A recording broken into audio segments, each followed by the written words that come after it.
Skinny fat एक ऐसी category जिसके पास सबसे ज़्यादा पोटेंशियल है मसल गेन करने का और सबसे ज़्यादा पोटेंशियल है फैट लॉस करने का। लेकिन फिर भी इसके नसीब में लगे पड़े हैं। उसका रीज़न पता है, सिंपल है। क्योंकि स्किनी फैट ने अब तक ट्रेनिंग नहीं करी, इसीलिए स्किनी फैट है। यानी कि अगर तुम स्किनी फैट हो तो तुम्हारी गलती की वज़ह से स्किनी फैट हो, तुम्हारा ही दोष है सारा। अब तुम्हारे पास पोटेंशियल है, ऐसा मैंने क्यों कहा? सबसे ज़्यादा मसल गेन करने का पोटेंशियल, सबसे ज़्यादा फैट लॉस करने का पोटेंशियल, वो भी अलग-अलग नहीं, एक ही साथ दोनों काम करने का पोटेंशियल। और ऐसा इसलिए क्योंकि तुम्हारे पास न्यूबी गेन्स हैं। क्योंकि स्किनी फैट हो जस्ट बिकॉज़ तुमने आज तक ट्रेनिंग नहीं करी भी है तो फिर ऐसी करी है, लाइक थोड़ी बहुत लाया चले गए। लेकिन अगर तुम सच में ट्रेनिंग करते हो सीरियस वाली, तो फिर तुम्हारे पास न्यूबी गेन्स आते हैं। न्यूबी गेन्स मतलब जो बॉडी पे नया लोड पड़ता है ना, एकदम बॉडी कहती है, "अबे ये क्या है बे? अब रेडी करो, सारी की सारी मोटर यूनिट्स निकालो, फैट कम करो, मसल बढ़ाओ।" तो जब ये कंडीशन आती है, तब तुम्हारी बॉडी में सबसे ज़्यादा मसल प्रोडक्शन, सबसे ज़्यादा फैट लॉस होता है। ये कंडीशन बस एक ही बार मिलती है लाइफ में, तो इसलिए प्लीज़ इसे ऑप्टिमाइज़ करो और अपनी स्किनी फैट वाली कंडीशन को फिक्स करो। अब उसे करा कैसे जाए? देखो, स्किनी फैट में बेसिकली हमारी प्रॉब्लम क्या है? पहले प्रॉब्लम पता हो तभी तो सॉल्यूशन निकालेंगे। प्रॉब्लम है, हमारे कंधे छोटे हैं, आर्म्स पतले हैं, लेकिन पेट निकला हुआ है। हम पैंट पहनते हैं, शर्ट पहनते हैं, सही से नहीं आती। ऊपर से और ज़्यादा अनफिट और ज़्यादा लाइक अंकल टाइप वाइब आती है, और उसको फिक्स करने के लिए कैसे करें? सबसे पहला जो सॉल्यूशन आया हमारे पास, वो है अपनी डाइट को फिक्स करना।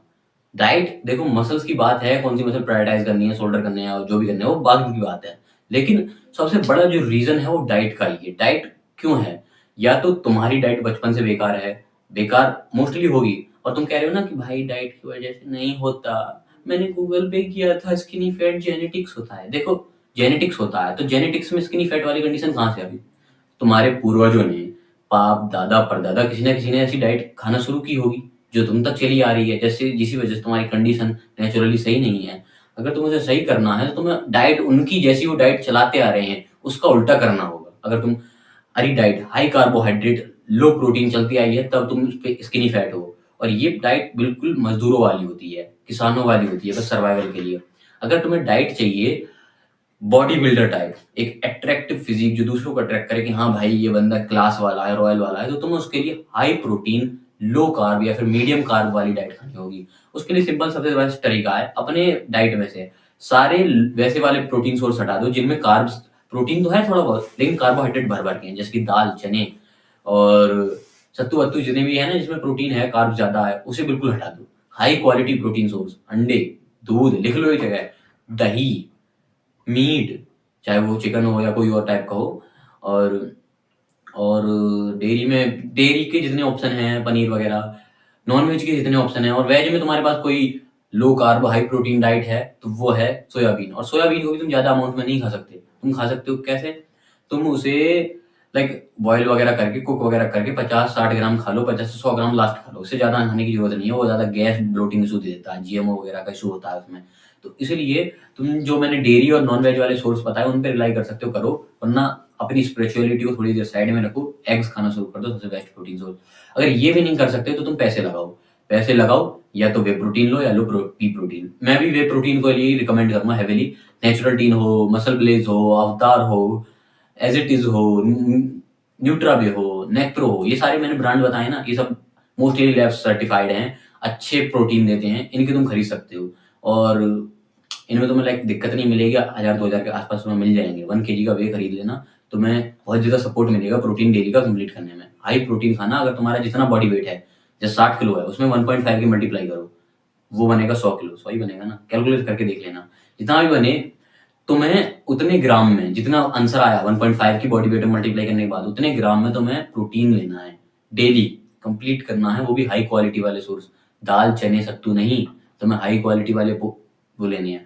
और पता है दूसरी मिस्टेक क्या करते हैं? दाल, चने, सत्तू तो फिर भी हम रोस्ट कर देते हैं, लेकिन कुछ चीज़ें हैं जैसे कि इसके बीज खा लो, इसके सीड खा लो, और ड्राई फ्रूट्स खा लो, जो कि प्रोटीन का बिल्कुल सोर्स नहीं होते, वो फैट्स का और लाइक कार्ब्स का और फाइबर वगैरह का सोर्स होते हैं, जो कि ऑलरेडी हमारी डाइट में मिल जाता है। तो इसलिए तुम्हें प्रोटीन, लीन प्रोटीन पर फोकस करना है, डेयरी, नॉनवेज या फिर वे, और कहीं और जगह जाने की कोशिश मत करना, इन्हीं के आसपास घूमना। अब बात करते हैं इसके बाद की बात, नंबर थर्ड पॉइंट, थर्ड है या सेकंड, जो भी है, यहाँ पर हम बात करेंगे मसल्स की प्रायोरिटाइजेशन की बात। देखो, स्किनी फैट को मैं मानता हूँ कि थोड़े अलग तरीके से ट्रेन करना चाहिए, कुछ अलग मसल्स को ज़्यादा प्रायोरिटी, ज़्यादा इंटेंसिटी, वॉल्यूम देनी चाहिए, जिस वजह से वो ज़्यादा अपनी फ्रेम को सुधार पाएँ। और फ्रेम कैसी थी मैंने बताया था, उसको सुधारना है। कैसी बताई थी? ज़्यादा पेट, ऊपर चौड़े कंधे चाहिए हमें। अब उसके लिए तुम्हें कंधों के लिए कंधे बनाने होंगे, शोल्डर्स बनाने होंगे। बेसिकली ओवरहेड प्रेस मारो, लेटरल रेज़ वाली एक्सरसाइज करो। और लेटरल रेज़ वाली एक्सरसाइज तुम्हें हफ्ते में 3 बार करनी है बेस्ट रिजल्ट देखने के लिए, ताकि तुम्हारे कंधे ज़्यादा से ज़्यादा चौड़े हो सकें। और अब नेक्स्ट बात करूँ कौन सी मसल टारगेट करनी है, वो लेट्स। लेट्स के लिए सबसे बढ़िया तुम पुलअप्स कर सकते हो, जो तुम्हारी बैक को और ज़्यादा वेट बनाएंगे। और नंबर 3 पे लेग्स। लेग्स बहुत ज़्यादा इंपॉर्टेंट है। क्यों है? क्योंकि तुम्हारी बॉडी सिर्फ ऊपर से अनफिट नहीं है, नीचे से अनफिट है, नीचे से भी अनफिट है, क्योंकि तुम पैंट भी सही से नहीं पहन पाते होगे। बहुत से बंदे स्किनी फैट जो हैं वो रिलेट कर रहे होंगे। अब उसके लिए तुम्हें स्क्वाट्स करनी है, सबसे बेस्ट एक्सरसाइज। वेट के साथ करो, या बॉडी वेट कर रहे हो तो सिंगल लेग से करने की कोशिश करो, हार्ड बनाओ इसे, और ज़्यादा से ज़्यादा फेलियर तक के पास जाके तब करो, और 2 से 3 सेट लगाओ हर एक्सरसाइज में, ठीक है? अब नंबर 3 के बाद नंबर 4th पॉइंट जो तुम्हें टारगेट करना है मसल्स के मामले में, वो है तुम्हारा आर्म एरिया, ये पूरा आर्म। इसमें तुम फोरआर्म से लेके बाइसेप, ट्राइसेप तीनों टारगेट करने हैं, जिसके लिए बाइसेप के लिए सबसे बेस्ट कर्ल लगाना है, या फिर सुपिनेटेड ग्रब में वो लगाना है पुलअप्स। ट्राइसेप के लिए पुशअप्स लगा सकते हो, या फिर अलग एक्सरसाइज कर सकते हो आइसोलेशन की, जैसे प्रेस डाउन हो गया, या ओवरहेड ट्राइसेप एक्सटेंशन हो गए, ये वाली एक्सरसाइज कर सकते हो। और फोरआर्म के लिए तुम बेसिकली कोई भी बैक वाली एक्सरसाइज करोगे, उसमें तुम्हारे फोरआर्म आ जाएंगे। वरना अगर अलग से आइसोलेशन देना चाहते हो तो हैमर ग्रिप में वो मार सकते हो, मतलब ऐसे ऐसे ना रखने की जगह ऐसे ग्रिप रख के तब तुम कर्ल लगा सकते हो, जिस वजह से तुम्हारा फोरआर्म का ये वाला पार्ट आएगा, शायद इसमें आ रहा हो, जिस वजह से और ज़्यादा थिक दिखेगा। और तुम्हारा अगर आर्म थिक दिखता है ना, तो ये वाली फ्रेम ऑलरेडी फिट लगने लगती है, ये ज़्यादा फिट नहीं दिखता। अब लास्ट पॉइंट इस वीडियो को बताऊंगा, लास्ट है लेकिन लीस्ट नहीं है, और बहुत इंपॉर्टेंट है। मैं इसे लास्ट में क्यों बता दूं, स्टार्टिंग में बता देना चाहिए था। वो पॉइंट है कार्डियो करना। बहुत से लोग ऐसे समझते हैं ना कि कार्डियो करेंगे, पसीना बहाएंगे तो फैट निकलेगा। ये बिल्कुल ही मिथ है, मिथ मिथ मिथ। अब इसे ठीक कैसे करना है, इसका अल्टरनेटिव क्या है, बेस्ट वर्जन क्या है? बेटर नहीं, बेस्ट वर्जन। बेस्ट वर्जन है अपने एब्स को ट्रेन करना, अपनी कोर को ट्रेन करना, अपने ऑब्लिक्स को ट्रेन करना। यानी कि इतना पार्ट, तुम्हारा इतना पार्ट ही, ये पेट निकला हुआ है ना, उसी को तुम्हें फिक्स करना है। और उसको फिक्स कैसे कर सकते हो तुम? क्रंचेस लगाओ, सिटअप्स जो तुमने देखे हैं ना anime character, 100 sit-ups, 100 leg raises, ऐसी एक्सरसाइज करोगे तुम्हारा फैट भी बर्न होगा, क्योंकि तुम ज्यादा कैलोरीज दे रहे हो, ज्यादा मेटाबॉलिक स्ट्रेस दे रहे हो। साथ में तुम्हारे एब्स भी बिल्डअप होंगे, और स्पॉट रिडक्शन का भी रोल होता है। जो बंदे कहते हैं ना स्पॉट रिडक्शन वर्क नहीं करता, वो गलत कहते हैं। अगर तुम किसी मसल को ज्यादा ट्रेन करते हो कंपेयर टू अदर मसल्स, वहां पर फैट लॉस होने की ज्यादा चांसेस रहते हैं। तो इसलिए तुम फैट लॉस भी करो, साथ ही साथ इसे भी ट्रेन करो। अब ये तुम्हारे ऊपर है ना। एक बात और है, बात बता देता हूँ, कैलोरीज कितनी लेनी है। अगर तुम स्ट्रेंथ के लिए कर रहे हो, ज्यादा से ज्यादा मसल मास चाहिए तुम्हें, तो तुम ज्यादा कैलोरीज खा सकते हो। लेकिन अगर तुम्हें एस्थेटिक्स चाहिए, पेट घटाना है, बॉडी बनानी है, तुम अपने मेंटेनेंस पे चल सकते हो। तुम्हारा फैट भी गिर जाएगा, तुम्हारी मसल भी बन जाएगी, ये नेचुरली हो जाएगा। जितनी तुम्हें जरूरत है खाने की उतनी खाओ, प्रोटीन हाई रखो अपना, और बाकी डाइट स्लीप बढ़िया रखो, तुम्हारी बॉडी बन जाएगी। 6 महीने में, 7 महीने में बन जाएगी। रिजल्ट कितने लगेंगे, बनेंगे नहीं। और अगर तुम और आगे एम करो तो 2-3 साल में अच्छी बन जाएगी। And that's all for today's video. Thank you for watching the end.